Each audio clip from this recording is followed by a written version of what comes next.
Baking soda is one of the most underrated and underutilized products in your home. So I'm gonna teach you how to dust that box off, and you're gonna learn the top 10 benefits of baking soda so you can start using it today.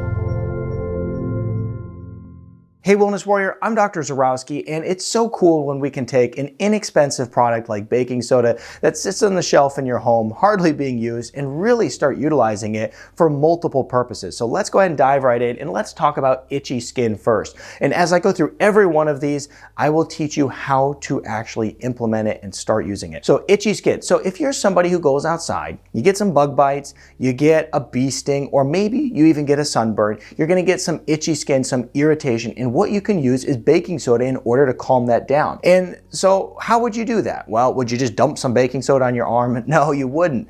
You would use it according to whatever issue you're having. So if you have a sunburn, you would take 1 to 2 cups of baking soda, put it in a tub, and you'd soak in it, and it would help give you some relief on that sunburn area. Now, if you had bug bites or bee stings, what you would do is you'd create a baking soda paste and you'd put it on the affected area, let it dry, and it's very soothing. So that's how you'd use it for itchy skin. Now let's talk about stopping tumors, because this is actually pretty interesting.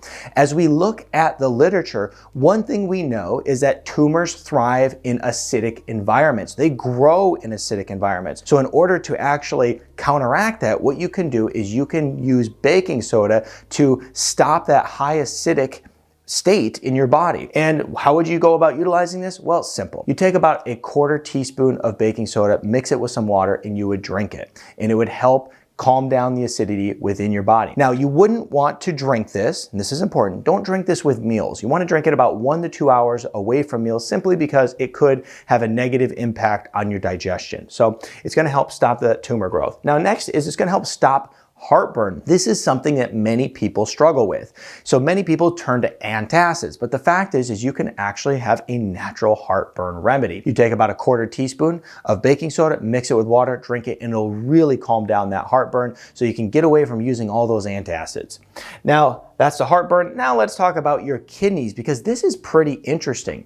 According to the literature, what was shown is that when you actually consume baking soda, what would happen is it would offer good support to your kidney health. And if you're somebody who is actually in some sort of dilemma where you have maybe a kidney disease or some kidney failure, what has been shown is that if you use baking soda, then you would actually delay that process. You would delay the destruction of the kidneys, which would be a great thing. So what was used in a lot of the literature is supplementation. However, you can use some of the same strategies that we're talking about here today. Taking some baking soda, mixing it with water, drinking it, and it's really gonna help support your kidneys.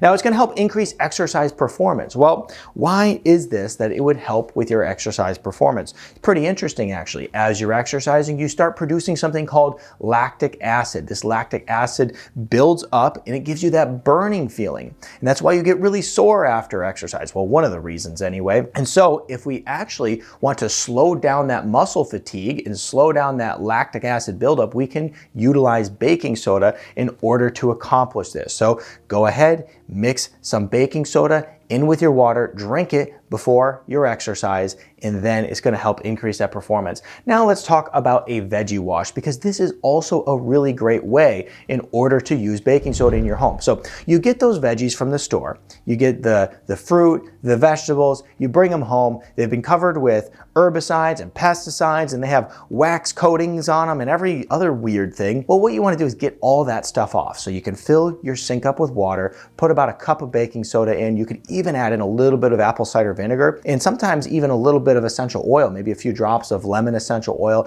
Scrub all that fruit up, and then it's gonna be much healthier to consume.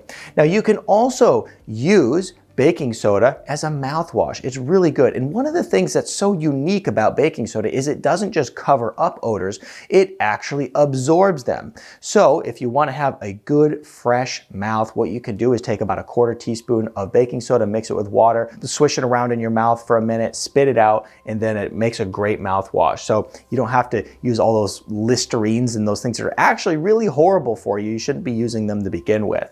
Now let's talk about using it as a face mask, because this is pretty cool too. I mean, let's face it, when you want to keep your face looking good, you really have to put a little bit of effort in, right? You got to clean your skin and all of that. Well, you can use baking soda as a natural face mask. And the reason it works so well is because it's anti-inflammatory, but also it is antibacterial. So if you're getting a lot of acne, I mean, that's a little bit of a bacterial issue, right? So we want to stop that bacteria, and we can use this baking soda as a way of making a face mask. So how would you do it? Well, you would take about a half of lemon, squeeze that into a bowl, and then you take about 1 to 2 teaspoons of baking soda and also a teaspoon of honey. You're gonna get the vitamin C from the lemon, you're gonna get the benefits from the honey and then the baking soda, and it works really well. Put that on your face, let it dry, and if you need to get the consistency a little bit right, and it's not quite there, just add a little bit more baking soda if it's too liquidy, or if it's the opposite, a little bit more lemon juice would be great. Now let's talk about using it as a deodorant, because this is something, as I already mentioned,